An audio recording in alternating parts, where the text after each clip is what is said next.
Welcome back to Area DMG. I am your host, Philip Wesley, the Mile High Mouth. Today, we are going to meet the Nintendo Handheld Family. We're not just talking Game Boy, we are talking everything from Game & Watch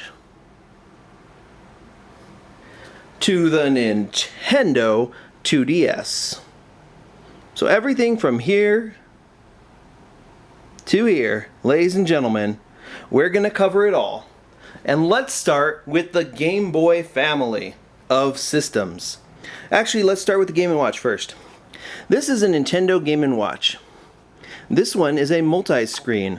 We will be interrupting this video with informational screens about each of the systems that we feature in this video. This is going to be a long video, so bear with me and, well, enjoy. We're going to cover everything. This is going to be essentially, until Nintendo puts out something after the 2DS, the definitive version of Nintendo handheld things. So yeah, on behalf of Area DMG and DMG Ice, we're doing this. So anyways, this is a Game & Watch game. This one's a dual screen one. It's got up and down controls. The Game & Watch games were actually the first ones to have a cross-directional D-pad. Anyways, this one uses two screens, and you move Mario and Luigi up and down on a conveyor belt to move concrete from one side of the stage to the other side of the stage, from here on the screen to that screen. It's pretty interesting. These were they run on clock batteries, and there was a ton of these released. In fact, we'll have the exact amount of them released in our factoids, which will happen between this video and the next. So that's the Game & Watch.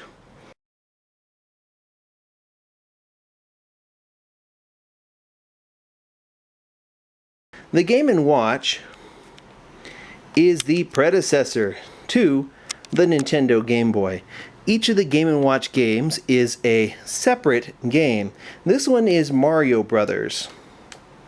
Mario Brothers is, well, it's a dual screen game where you can move Luigi or Mario, and actually you have to move them both at the same time, up and down on a conveyor belt, moving concrete from one side of the right screen to the left screen, and vice versa, until you get it into a truck.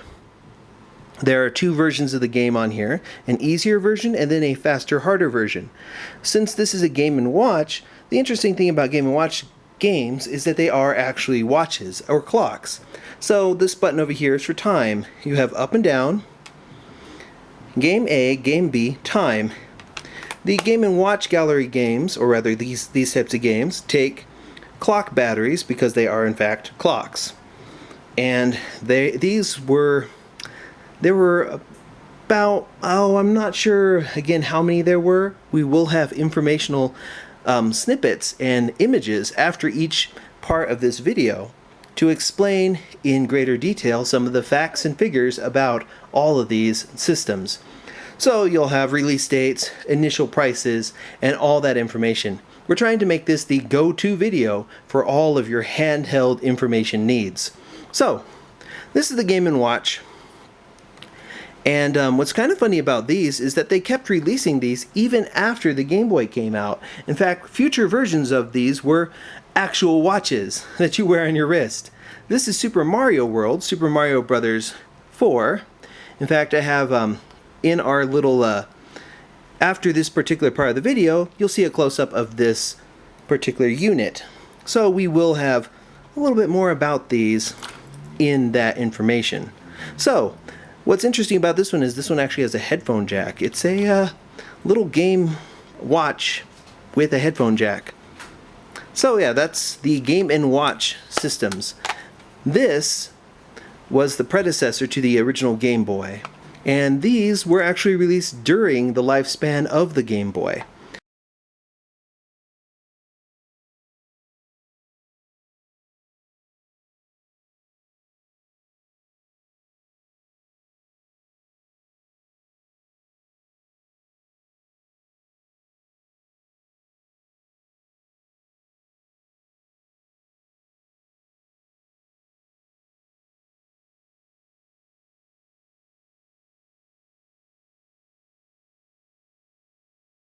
And welcome back.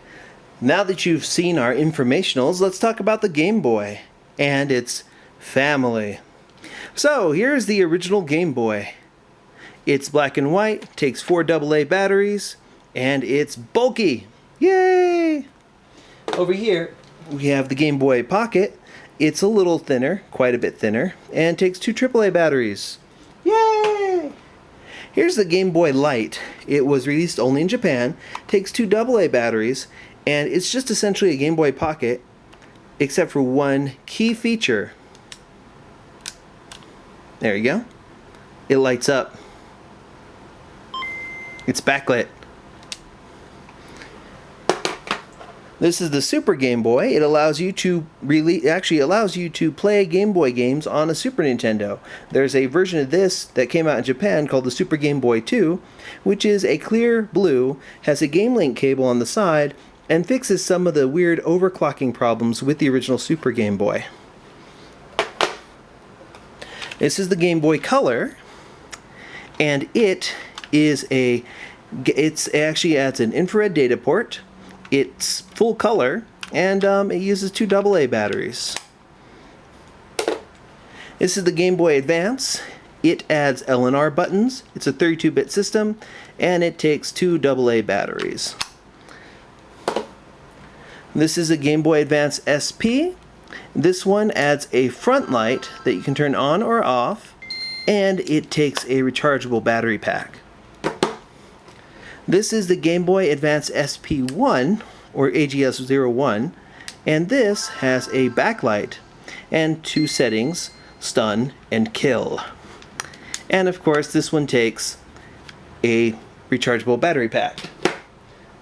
This is the Game Boy Micro. It only takes Game Boy Advance games. It has multiple brightness settings, which you can change like this. It has a rechargeable battery pack that's right here. This is a fully decked out GameCube. And this is a Game Boy player. Game Boy player plays all the old Game Boy games all the way up to Game Boy Advance, although it will not play the Game Boy Advance video cartridges. These will not play on this device, sadly, because it is never ogre. Never ogre. So, anywho, this is a fully decked out GameCube actually. Check it out. 4 Wavebirds, 2 of the larger memory cards. Although if I wanted to do that more, I could get one of those SD things. Game Boy player. Oh, and broadband adapter. Oh yeah. Let's see if there's anything in this currently. Nope. Oh yeah, and of course, component cables, because progressive scan. So yeah, this is the GameCube that, except for that one that could play DVDs, this is the GameCube to own right there. I love the handle. Those are so useful. So yeah, let's put that aside for a second. Now, you'll note that there's a couple different versions on here. For example, we have the Game Boy and the Play It Loud Game Boy. The only difference between the Game Boy and the Play It Loud Game Boy is that, well, different color shells. Then this is a Game Boy Pocket and a later version of Game Boy Pocket. Now, there's a big difference between these two. The Game Boy Pocket on this side came out later on and has a battery indicator light. First versions of the Game Boy Pocket did not have a battery indicator light. Other than that, there's really no difference between the two. And of course, this is only here because it's a special edition. There's no difference between these.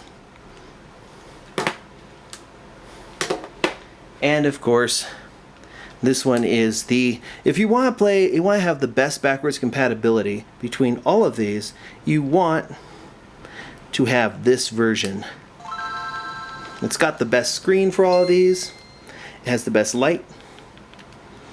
Not the best battery life. The original Game Boy on the batteries that we have today could get about 48 hours of pure continuous gameplay.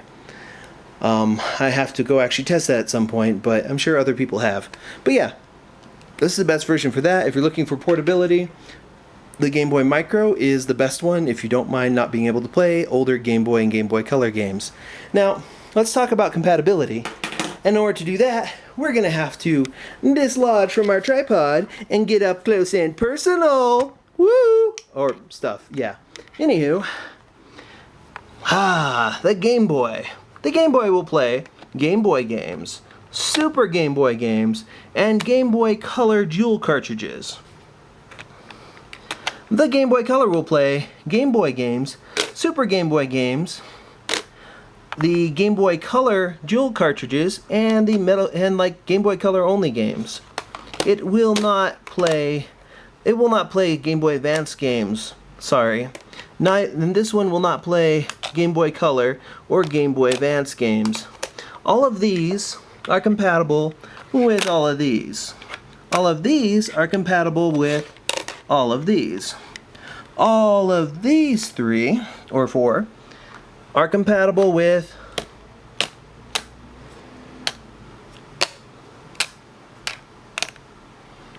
However, when you get to the Game Boy Micro, all these Game Boy Micros are only compatible with the Game Boy Advance and Game Boy Video cartridges. So there's your compatibility on these. Oh, what happens if you put a Game Boy Color game, like say Metal Gear Solid, into a system that it's not intended to be played on? Let's see, let's find out. We're going to put Metal Gear Solid into this Game Boy Light. Let's see what it does.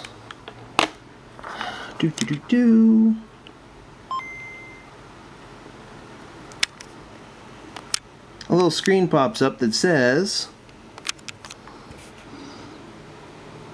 let's let this focus a little bit. Trying to make it focus.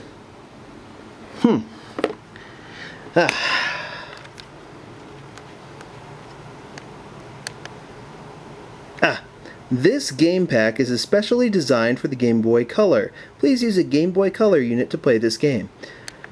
Something similar will happen on other systems, like for example the Super Game Boy if you pop those into it. Now on the Game Boy Micro, if you somehow sanded in the inside of this to fit a Game Boy Color cartridge or a Game Boy cartridge into it, it will just say that there's no cartridge. That's what that does. And because I know people were demanding it, because people thought that was kind of the best, one of the best parts of the older video, we're gonna go ahead, because we're all about wish fulfillment here. We're gonna go ahead and do what we did with the last one. So brace yourself, I guess.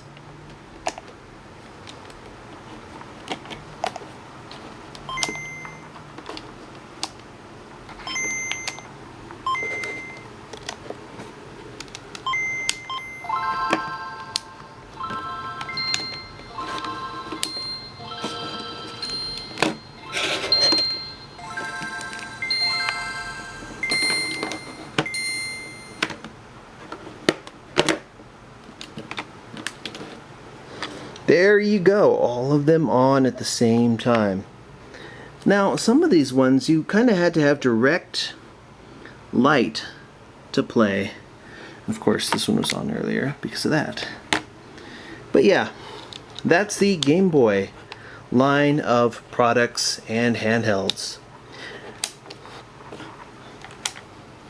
Oh, and just because I think it's kind of neat, we're going to go ahead and do a reloading bit, showing you how to reload some of the older systems that required batteries.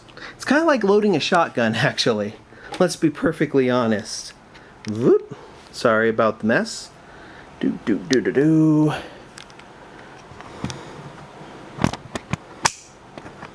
Sorry about that, very loud.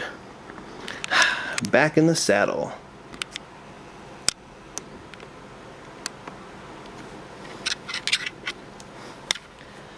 So, how do you load a Game Boy? Actually, let's get these out.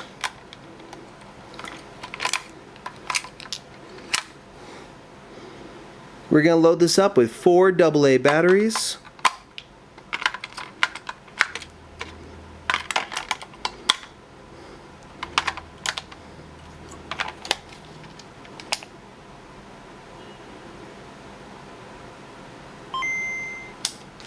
Now we're going to load up this Game Boy Game Boy Pocket with some batteries. These take 2 AAA batteries.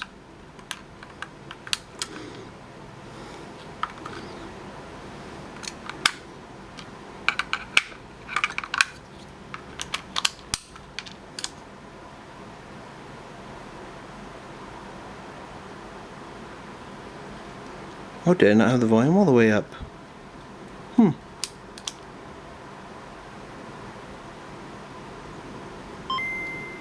One thing I don't like about the Game Boy Pocket is when you're picking it up, it's really easy to accidentally bump the volume button and turn it off. Here's the Game Boy, here's the Game Boy Light. Kind of a weird looking battery cover. That of course takes 2 AAA batteries. 2 AA batteries. Bloop. And of course,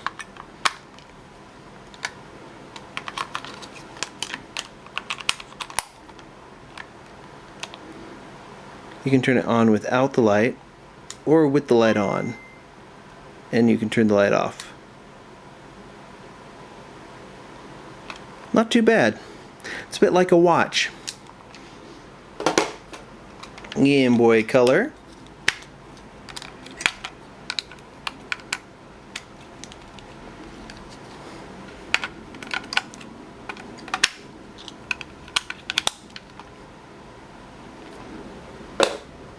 And then finally, Game Boy Advance.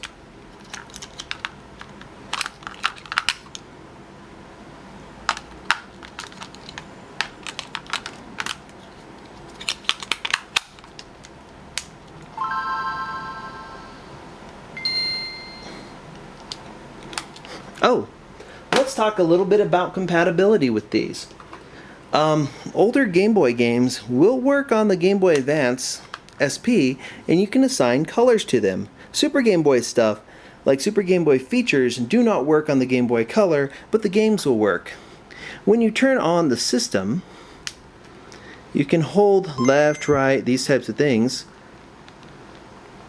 and put A, B, plus, etc., to decide on what type of color system you want. When you're in a game, the sprites are changed according to that.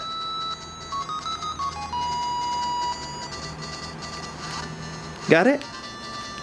Of course, if you're playing one of these, you need to definitely hit left and B at the beginning so you can play it in God-given black and white, like it is supposed to be played.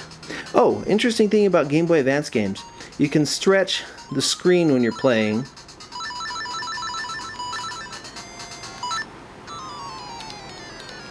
It kind of degrades, I guess, the quality of those, but yeah, you can stretch the screen for some bizarro reason. But yeah, the reason that the Game Boy Micro is not compatible with Game Boy games and Game Boy Color games is that the Game Boy Advance SP and the Game Boy Advance actually have the chipset from the original Game Boy in them. So, there's that. Now, let's go back to... Oh, we were talking about Game Boy Advance video. Let me show you a little bit of what this Game Boy Advance video is all about. Sorry. It's never over. Never ogre. Yeah. It says it's not compatible with Game Boy Player, of course. And what's weird about this is that it's a... it's video. Let's move forward a little bit in this. One thing I like about this makes a little noise when you hit the top of that. But yeah, let's go to chapters.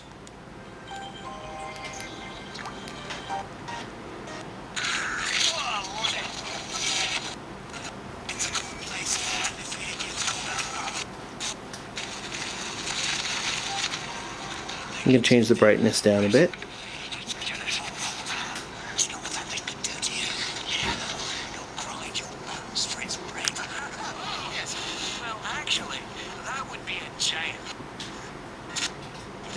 Do.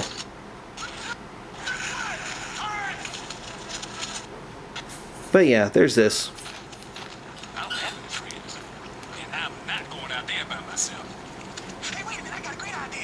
So yeah, this is the Game Boy video.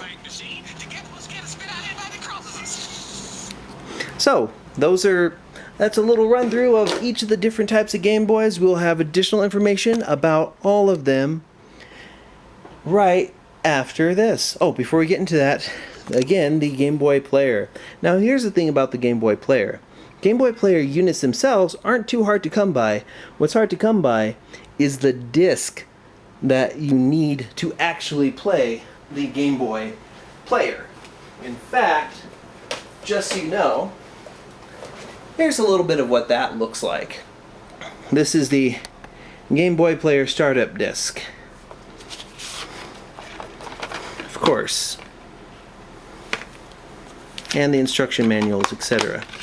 You need this in order to play all of those older Game Boy games all the way up to Game Boy Advance, excluding, of course, Game Boy Video, in order to play those on the Game Boy Player.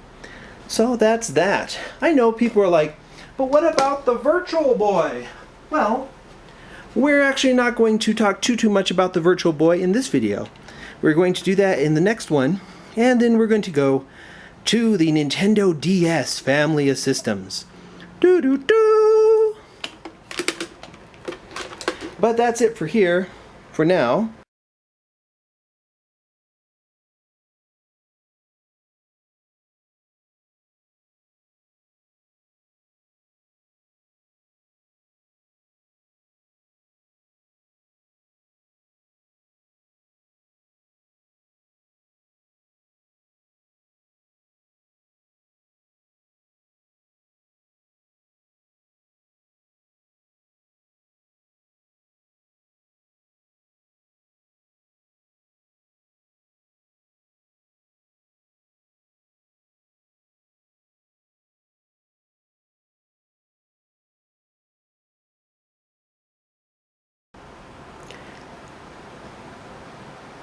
And welcome back to Area DMG.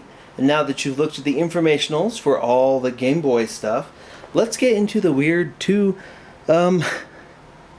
let's get into the brother no one talks about, the sibling no one talks about, and then the cousin. We don't have a Wonder Swan or a Wonder Swan color, we just have a Wonder Swan crystal. Now, the Virtual Boy and the Wonder Swan crystal are the byproducts of, the brain products of Gunpei Yokoi. I may have mispronounced that. If I did, feel free to correct me in the comments. I'll feel free to ignore you. Anyways, the Virtual Boy is a 32-bit system that Nintendo put out, which, well, let's see, it takes 6 AA batteries, it's got this weird controller, and it's not really portable, even though it's considered to be a portable. There's no head strap for it. In fact, the system itself, let's take a look at it. It's a little fragile, actually. It's got little red LED lights inside, and it's kind of like the Oculus Rift in a way. In fact, there's Oculus Rift Virtual Boy emulators. I really wish Nintendo would go ahead and release Virtual Boy games on the 3DS Virtual Console. That'd be kind of cool. The interesting thing about this, on switch is on here. I'm turn it on. It takes a little bit to load up, and when it does, sometimes it takes a while to load up. This system is rather delicate. That's the problem with the Virtual Boy. Oh, there you go. You can kind of see some lighting in there. Sadly, there's no open music. Yeah. Poor thing. It's very fragile.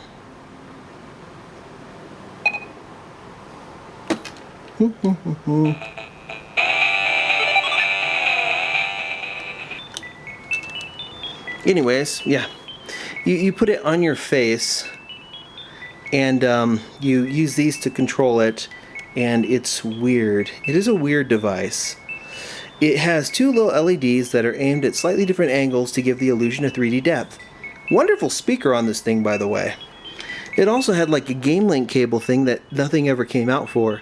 It came with a stand. It was difficult to set up. It's kind of fragile. It was a commercial success. Absolutely gangbuster. Did amazing. Just wonderful. Actually, no, it didn't. In fact, less than about 50 games exist for this system worldwide. It is widely considered a commercial failure. It's sad because games like Mario Tennis, which launched on the Virtual Boy, not on the N64 like a lot of people think it did, and games like Wario Land were just amazing for the time when they came out. The system had a lot of good games. Unfortunately, it was cumbersome, it was fragile, it was difficult to set up, it took 6 AA batteries. In fact, let me go ahead and take those. You actually have to attach a battery pack to it. This is what came with it. And then, of course, 6 AA batteries. It's like loading up a cartridge for a gun or something. But yeah, that's that. So many troubles. Yeah. What's interesting about it, aside from having the power button in the controller, which makes this really hard to replace, thankfully, with the advent of 3D printers, we should be able to restore and recover all the parts for the Virtual Boy for years to come. Anyways, it's got select, start, BA, and then left and right D-pads. Weird. It's like a prototype for the GameCube controller. Oh, golly, I thought I put that in right. No. There we go. And, of course, the L and R buttons on the back. Nice, interesting novelty. The games for it really need to come out on 3DS Virtual Console. They just really do. I know Nintendo seems to be weirdly ashamed of the Virtual Boy. They should not be ashamed of any of the games for the Virtual Boy. Games like Tolero Boxer and Red Alarm are pretty interesting games, actually. They're fun. Not the best things, not a reason to go out and buy a system that when it launched was about $200. And then eventually it hit fire sales and went down to, I think I picked this puppy up for about $40 at Walmart.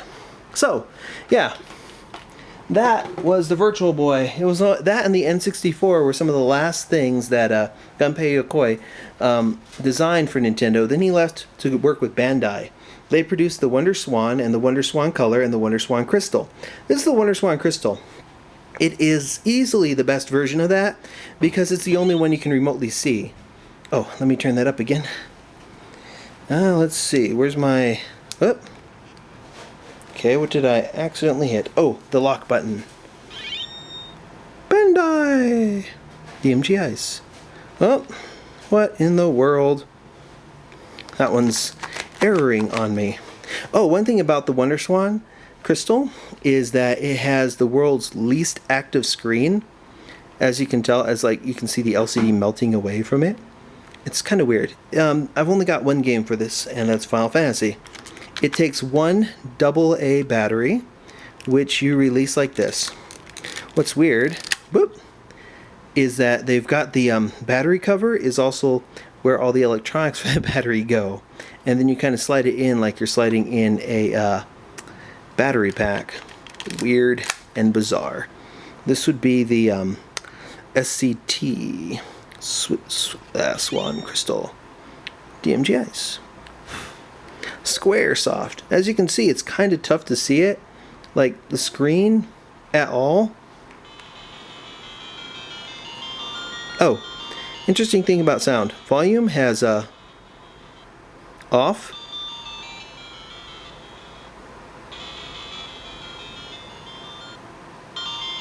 That's how loud it gets. You touch this to go through different things. This is your start button, B and A.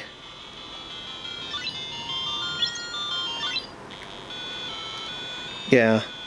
The system itself is kind of comparable to the Game Boy Advance or Super Nintendo if you can see the screen, which is actually kind of tough to do. In fact, I'm going to go get a light source for this real quick.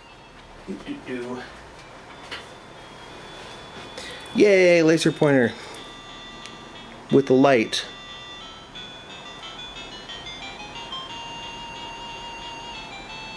It's like using a worm light on it.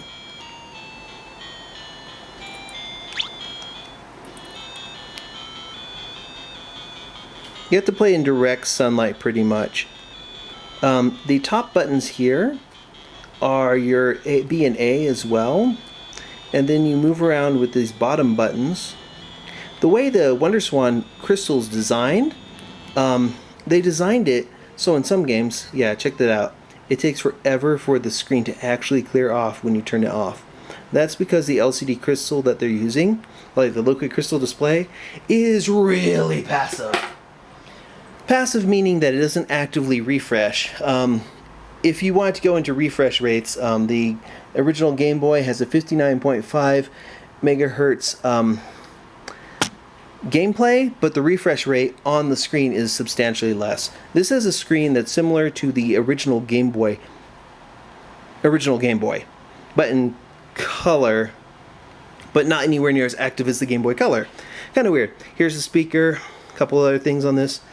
This was designed so that you could play it like this in some games, and in other games you could switch it up like this and play, meaning these would be your control stick buttons and these would be your buttons for that. See, there's a sound, start, power, BA, X1, X2, X3, X4, Y2, Y1, Y2, Y3, Y4. Yeah. And of course there was a little comlink communication links cable that you can put here. There's actually a little robot you can attach to that called the Wonderborg. Yeah. The Wonderborg! There's a lock button for some reason if you don't want any of the buttons to do anything for a while. Like let's say you're putting it in your pocket, which considering that screen, why are you putting it in your pocket without putting in something to protect it? And of course here's a little lace loop. But yeah, that was the last device that Gunpei Yokoi created for Bandai. So you could say it's kind of the first cousin once removed from the Game Boy. And we're now going to jump to the DS family of devices.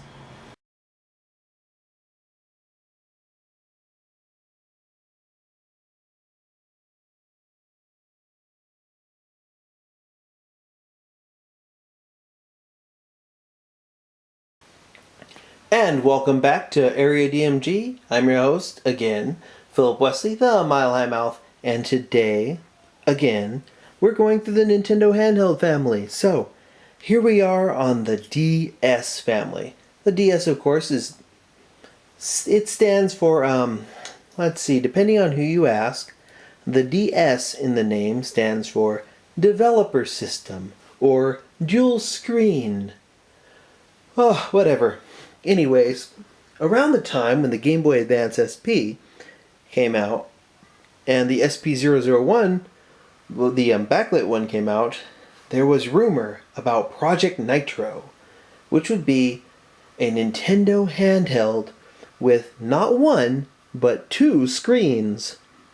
Then this was confirmed to be true, and Nintendo said nothing about it until slightly later and closer to E3, when they debuted the Nintendo DS, a dual screen portable system with a bottom touch screen.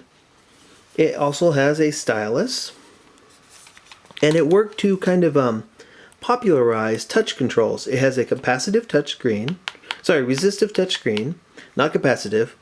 That means that it's got a little grid on it where when you touch things, it can tell where you tapped it. But it's not multi-touch or anything like some of the touchscreen phones that we have today. Now, when it was announced, I don't think Nintendo was very confident about the Nintendo DS. So, they announced that it would be a, quote, third pillar, end quote, for that Game Boy and GameCube line of systems. Meaning, you'd have the Nintendo Game Boy Advance line, the Nintendo DS, and the Nintendo GameCube, until the Nintendo Revolution, which turned out to be the Nintendo Wii, came much later. Now, the Nintendo DS was a bit of a step up from the original Game Boy. Aside from having a touchscreen, it had 2 new buttons, Y and X, as well as the ability now to use wireless communication devices, stuff like PictoChat or the Nintendo DS Download Play. It also had a built-in calendar system and a clock. Now, interesting stuff about the Nintendo DS, it also had a microphone. In the game Trace Memory for the Nintendo DS, there's talk about it also having a camera, but this one doesn't. The original doesn't. This is the Nintendo DS. It had a slot on the top for Nintendo DS game cards and a slot on the bottom which held Nintendo Game Boy Advance cartridges. Like the Game Boy Micro, the Nintendo DS can only play Game Boy Advance games. That was also used for things like the Rumble Pack or the Memory Expansion Pack. Of course, you can also use it for Game Boy Advance games. So the Nintendo DS came out.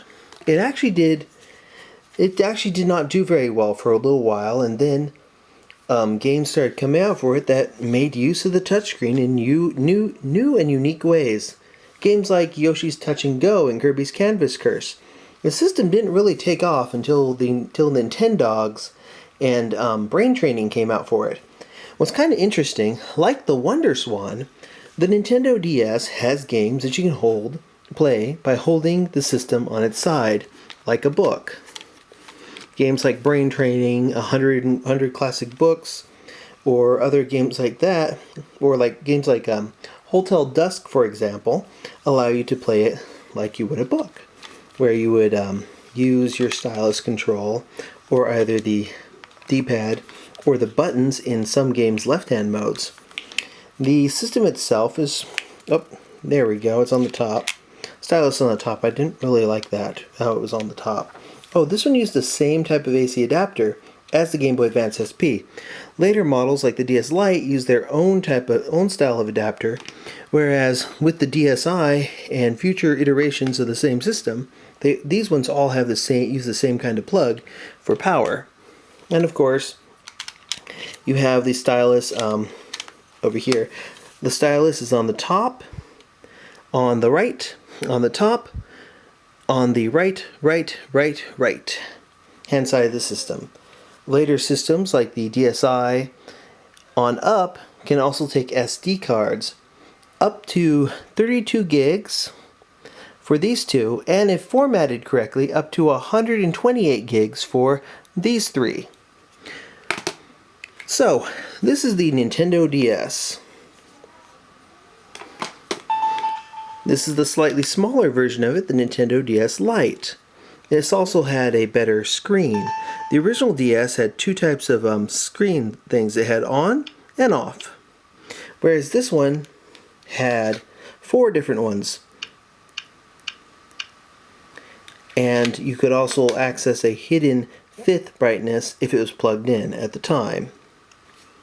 And of course the power switch is on this side. What's kind of interesting but also tragic, when the Nintendo DS lost the ability to play Game Boy Advance games with the DSi, it also lost the ability to play games from other regions.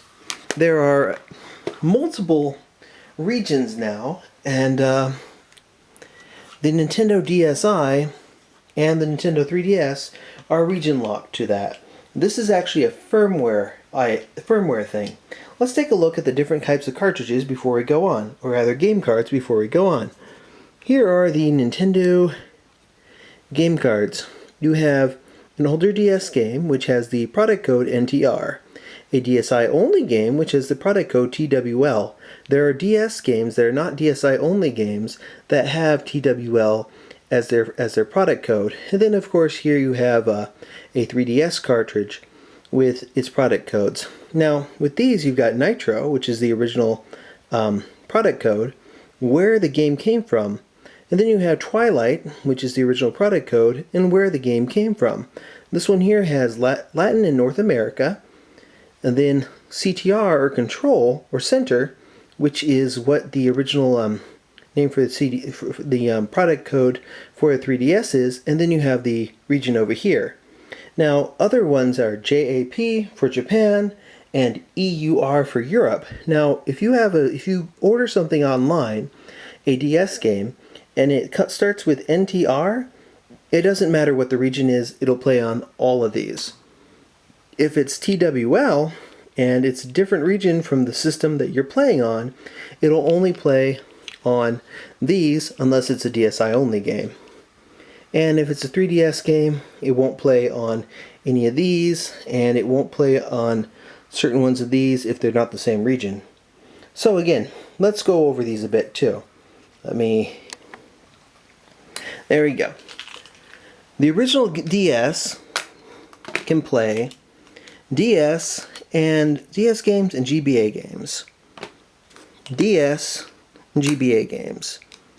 It lost the ability to play GBA games and gained the ability to play DSi games, as well as connect to the internet and play downloadable games from the DSiWare store. Of course, this won't work on these, but it will work on all of these. When you get to 3DS, you gain the ability to play 3DS games, and these will work on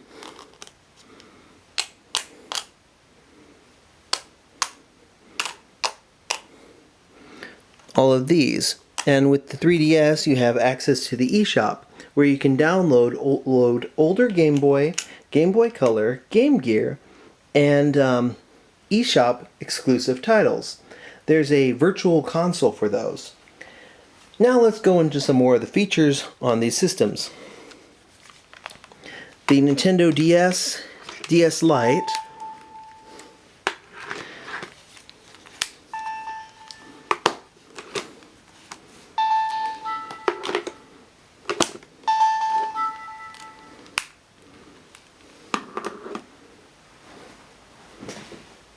the 3DS takes a little while to turn on.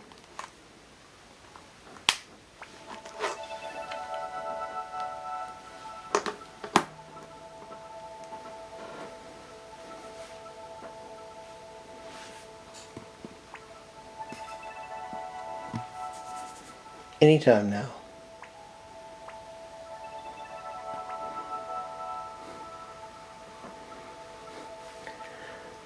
Anyways, when we got through these systems here had to, well, let's see. Now that we've got them all on, let's get into the big differences between these systems. The original DS and the DS Lite can play Game Boy Advance games and normal DS games, have limited PictoChat ability, and the ability to do download play. The Nintendo DSi has an improved memory and improved processors, and it adds the ability to take photos. You can take photos with the outside-facing camera or the inside-facing camera, and they gave you the ability to download items to your system, like say Cave Story or other games from the DSiWare store, like Flipnote Studio. This also allows them to games that are DSi only games can use the additional powers of the Nintendo DSi for gameplay or for use on the camera. I'm going to turn some of these off.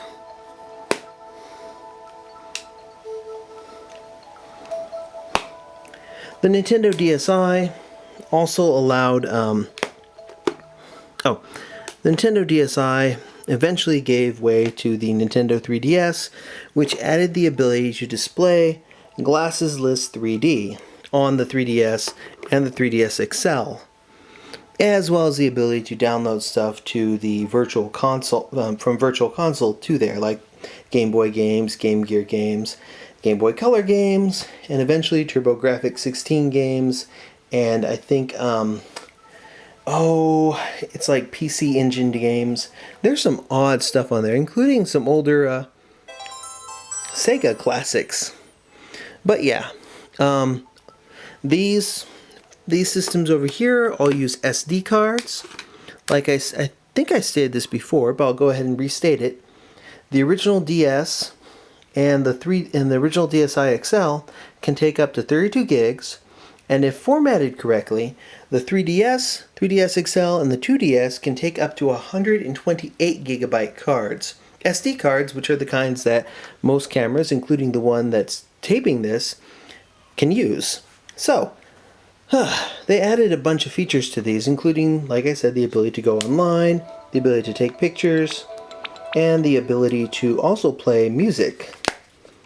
They can play AAC files, which iTunes makes. And they have better functionality, like for example when you get to 3DS you have the Street Pass functionality, which allows people to issue data between different systems for use in those games.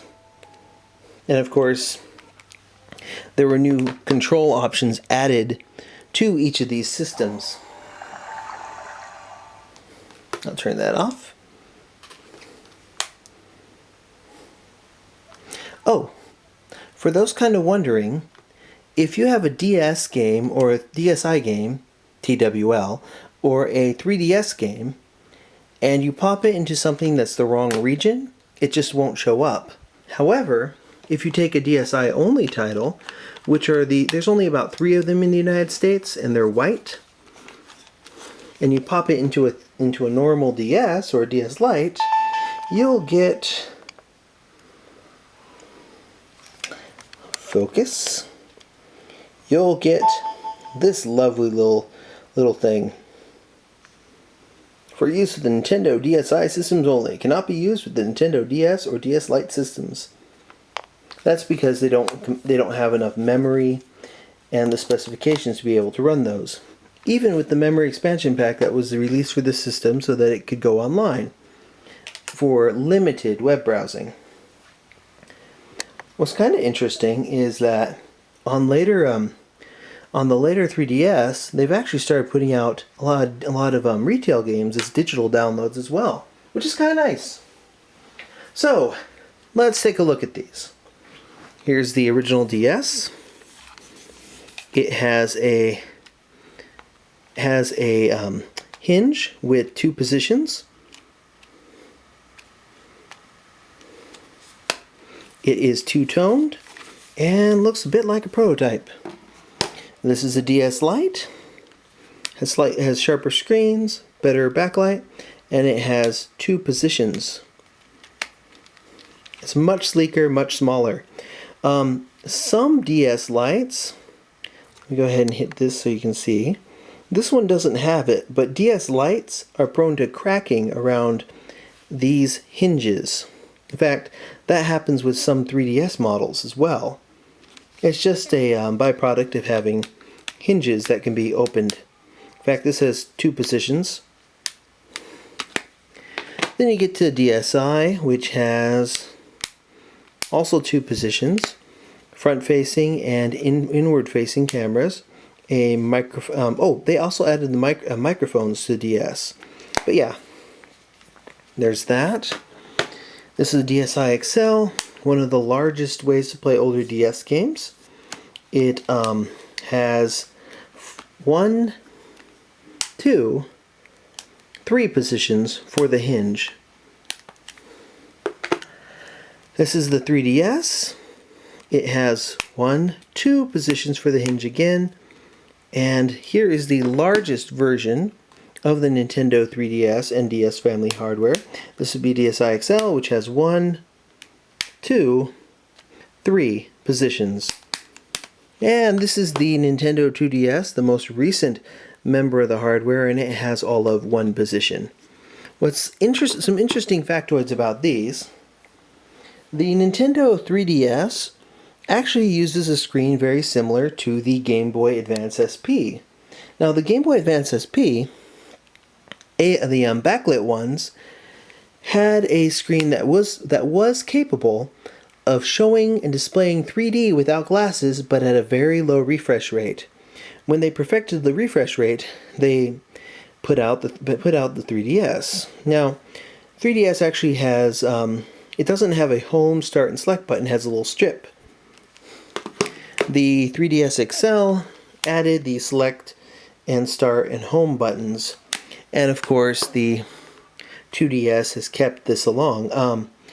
The Nintendo 3DS XL is the largest screen-wise to date, and it actually has screens that are 90% larger than the screens on the 3DS. The Nintendo 2DS is interesting in that it's not actually 2 screens. It's 1 large screen with a small divider. In fact, it's kind of like it's displaying the screen or the picture on there's actually a little bit of screen that you can't see that's covered by the plastic. It's like attaching it to a larger tablet or so. In that regard, The 2DS, though, cannot display glassesless 3D, but it does give up glassesless 3D to have the sharpest display. The 2DS actually has a slightly sharper display and a slightly higher pixel density than the original 3DS. Whereas the XL versions of these have lower pixel density but larger pixels. They kind of, like, they're, let's say this is a pixel. Let's bring it forward a little bit and it gets blurry. That's a larger pixel. Got it? Now to demonstrate a little bit of this, we're going to run the same software on the 3DS units. And then we're also going to show off the different styluses for the 3DS units and the DS units. But we're going to do that just slightly later after we run our info roll about the Nintendo DS family of systems. So look forward to that. Oh, one more thing about these. You cannot, when you play on a Nintendo DS and you're playing an older DS game, or on the DS Lite, once you select a game, either to play a Game Boy Advance game, which can be displayed on the bottom or the top screen, like, in fact, let's go ahead and run one in here.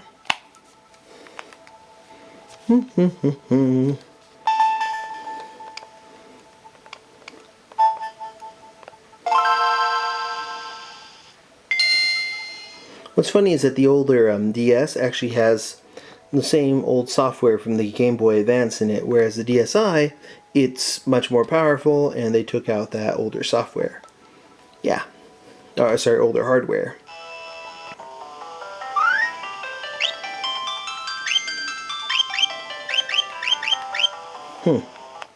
Anyways, once you picked into a game, you were not able to get out of it normally. Though with the Nintendo DSi, you just had to tap the power button and you could go back to the main menu screen. In fact, some games allowed you to go back to the menu screen from inside the game and you could switch out games. One thing that they fixed with later systems is that, like, say, taking out a DS cartridge, you had to turn this all the way off to get to it. Whereas this, if you're in this menu, you can just pop something out and then pop it back in, pop in another game. It's pretty neat. With the 3DS, there are all sorts of nice little options, and overall, it's pretty great. It doesn't play Game Boy Advance games, unless you're one of those lucky ambassadors who ended up with some Game Boy Advance games like Yoshi's Island or Fire Emblem. But maybe eventually those will show up on the 3DS Virtual Console. Not right now. But yes, let's go ahead and get to showing off how the same game looks running on the 3DS family of game systems. We actually have a digital version of Resident Evil and a physical version of Resident Evil for this one. And we're going to go ahead and show these all running on the system in just a little bit. So sit tight, check out the infographics, and thank you for watching. We'll be back with more in just a little bit. We'll also compare the styluses between all of the Nintendo DS family of products. Around the time when the Nintendo DS started selling better, they actually discontinued the Game Boy line of products, and it's been gone ever since. Which, it's the end of an era and the beginning of a new one with the Nintendo DS and the Nintendo Handheld Family. So be right back with more in just, well, after these infographics.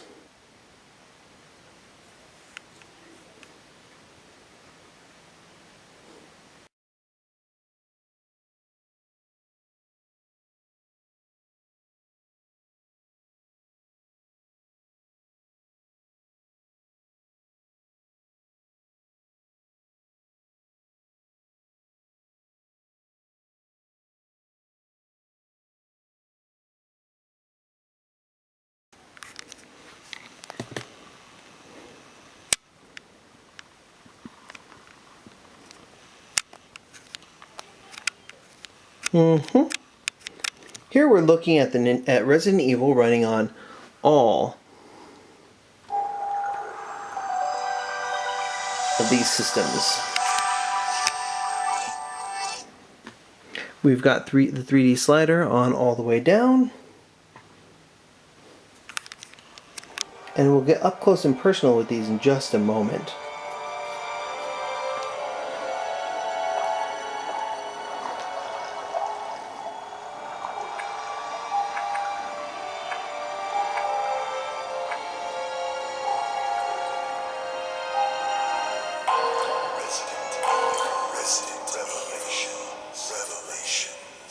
Revelations.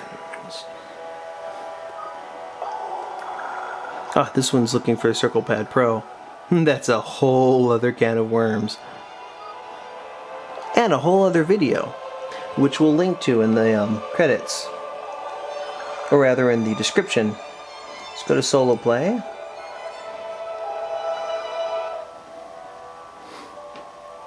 Characters, characters, characters.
Setting up these controls.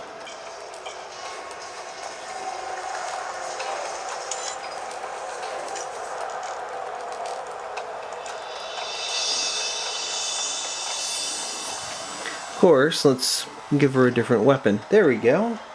Now let's look a little bit and see what we've got here. Let's look at the differences.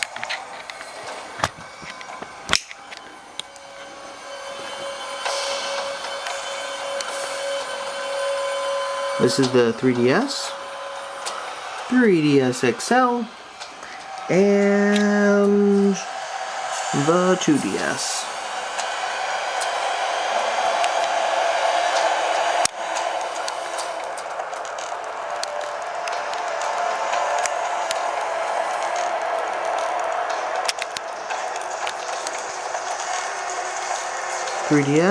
Sorry, 2DS, 3DS, and sorry, XL and 3DS.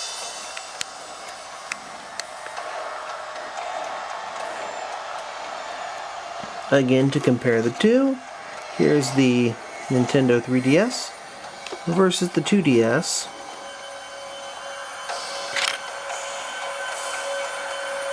yeah, we're looking at kind of a slightly higher pixel density here. And of course the 3DS XL. But yeah, that's the system, that's that game running on all of those.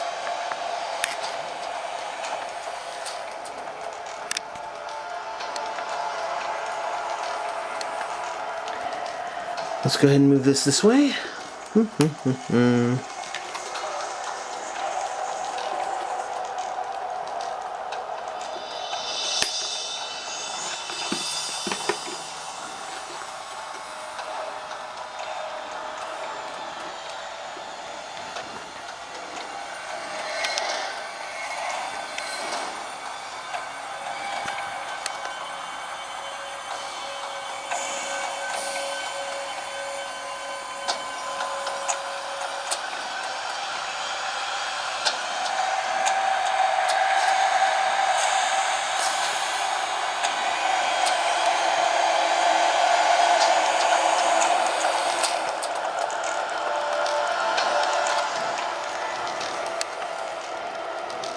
And of course, this is the super spectacular Nintendo 6DS, which, yeah, 6 screens.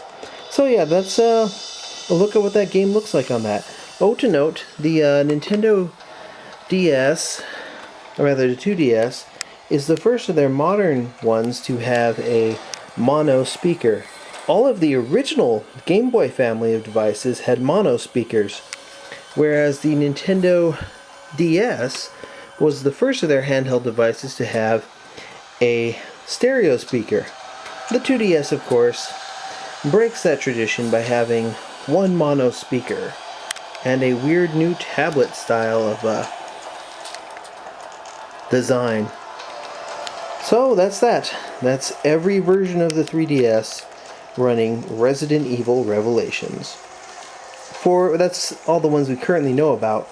If Nintendo puts more out, we'll have to do other videos about that too in the future. So, there you go. I hope you enjoyed that. That brief look at the Nintendo Handheld Family of devices. Woo! And of course we are going to do a thing showing off the different styluses of that time. So, enjoy it. I think we actually did a video about that that's very long form. So what I might do is just link to that one. There you go. I'm Philip Wesley, the Mile High Mouth, and you are now caught up.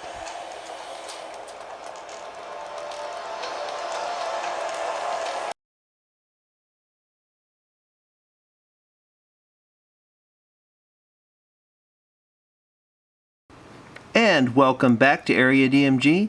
We're going to do one final little segment where we talk about the styluses for the, or styli, for the Nintendo DS family.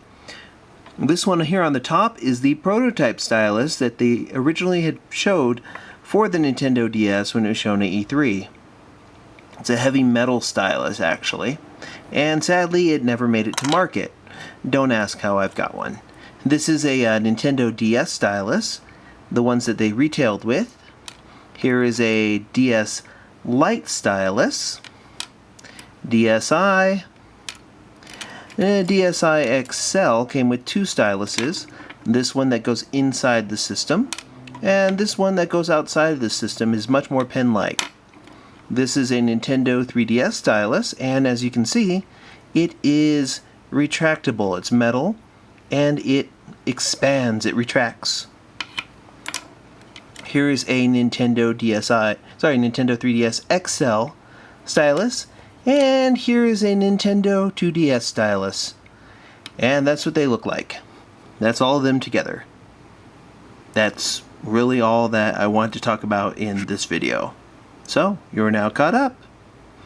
And I think this would be the end of our Nintendo Handheld Family video. So I hope you enjoyed spending about an hour or so with us. We know we enjoyed spending an hour or so with you, captive audience. Yes. Now, what we suggest you do is like us, subscribe to us, and then watch this again. Watch it every day. Make it part of your daily tradition. When you're eating breakfast in the morning, watch like the first part of it. Then completely watch it every day. All the time. Forever. Good night.